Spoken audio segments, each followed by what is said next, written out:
Fishing in the summer is really hot business, and your back is probably covered in sweat from sitting in your kayak or your boat seat. Well, I've got an idea that may be the solution to that. Stay tuned. Good kayak seats are made with small holes. I don't know if you can see them here, but this Jackson Kuza seat has perforations all around it.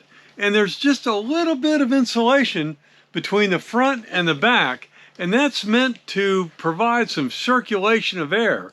But when you get right down to it, there's nothing moving that air from the front to the back. And so I know in my experience, there are times on a hot day where my back will be covered in sweat when I get out of my kayak. So here's the idea. Yes, I know it's winter, I'm wearing a sweatshirt, but here's what I propose to do to solve this problem in this coming summer season. Since it is winter, I was able to get one of these vehicle circulation seats on sale. And the way it works is it's got a fan down here at the bottom. It pulls the air in, and then it pushes it out through the seat and the back.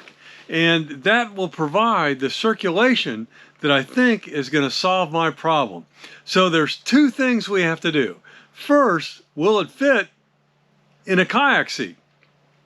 Second, how are we going to get power through this cigarette lighter adapter to the fan? And I've got an approach for both of those issues. Let's look at the kayak seat first. So I've attached it to the seat. Okay, it's a little bit high up here on the top, but there is no air coming out up here. So if that bugged me, I could go ahead and cut that off, but I won't, because now I can use this in my truck and take it out and just mount it right to the seat, because it looks like it fits pretty well. There's a little bit of overhang here in the front, maybe 2 inches or so. That shouldn't be an issue. So it fits just fine.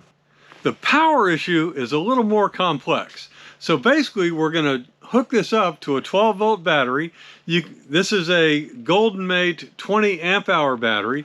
The motor on here is a 1 amp motor, so this will provide 20 hours of cooling. You could get their less expensive version, which is a 10 amp hour battery, which has a much smaller form factor. You can see how small this is, and you can typically get this on sale for less than $50. And you can run your fish finder battery with this as well. So 10 amp hours in this one will keep this thing running for 10 hours. So here's my approach. I picked up one of these adapters, so the cigarette lighter will fit in here, and then what I'm going to do is I'm going to remove this part of the adapter, figure out which wire goes to the positive and the negative, and then use this to attach to the fish finder battery or the trolling motor battery, and then that will power the unit.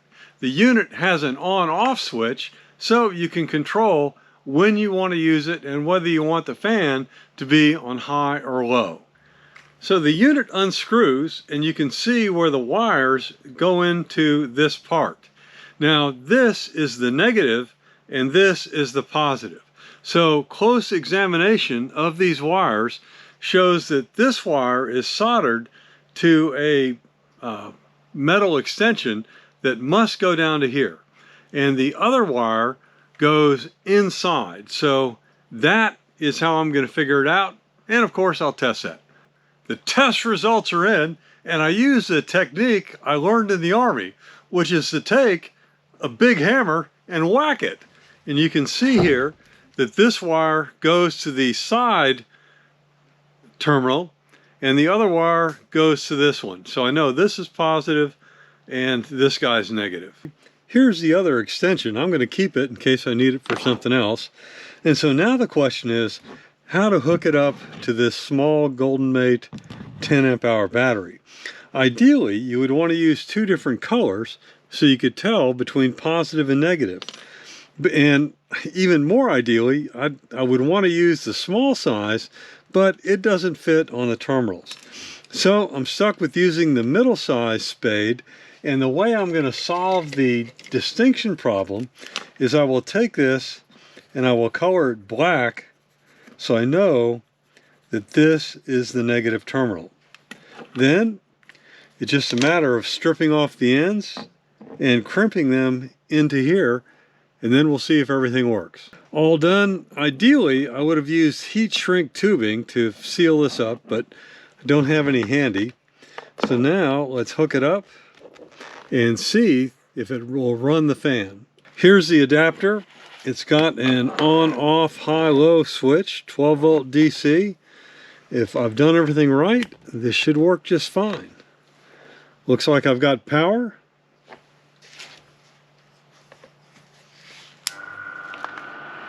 And the fan is working.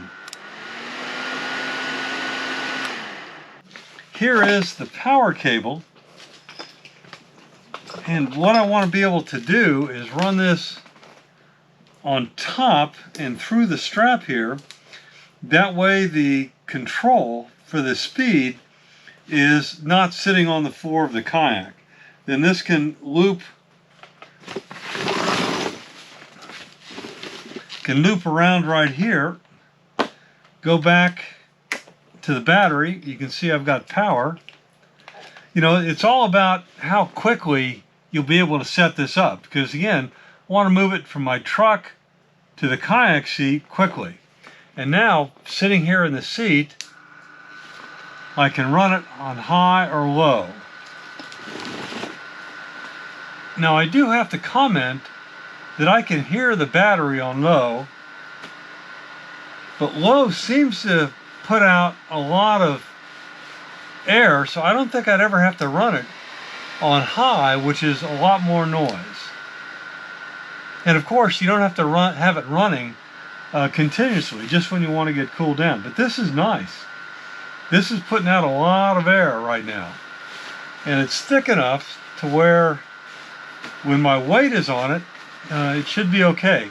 Now I did see some reviews on Amazon for this thing, and I'll link it up where I got this down below, that if you're hugely heavy, it may fail because you'll squish it too much and the air won't be able to get through whatever channels they have underneath this seat. Okay, now the drawbacks of this are obviously this thing isn't waterproof, so you know there's a caveat right there. But it was inexpensive enough to where if I can get one hot summer season out of this and replace it next season, then that would be worth it. I mean, the heat index here gets up to 105, 110 in the summer, and that is hot. There you go. Let's summarize this. I think this is going to be a great idea for the upcoming summer. I'm looking forward to trying it out. Too bad it's freezing cold out right now, or I'd go hook it up and take it out in the water and see how it worked. Have you guys tried anything like this? And do you have anything in your experience? You know, I've got a lot of hacks on how to stay cool in the summer, and I'll link those up at the end of the video. But I'd really appreciate your feedback on this. The one thing that I'm a little bit concerned about is the noise of this. And I want to make sure that that noise isn't going to scare off any fish. But since it's a consistent hum, I don't think that's going to be a problem. I think fish react to sudden noises like dropping a tool on the bottom of your boat and things like that. Well, stay tuned for the summer and we'll see how it works.